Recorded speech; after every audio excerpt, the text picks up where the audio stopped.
بابا چیه بابا؟ چی شد؟ دوست ندارم. چرا بابا؟ دوست ندارم اشتری باشه.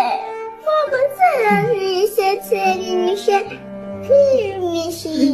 قربونت برم. خب طبیعیه بابا سفید شدن ریش. عشق من دوستش ندارم. خب چیکار کنم؟ برم بزنم به شما؟ دوست نداری سفید باشه؟ ندارم بابا.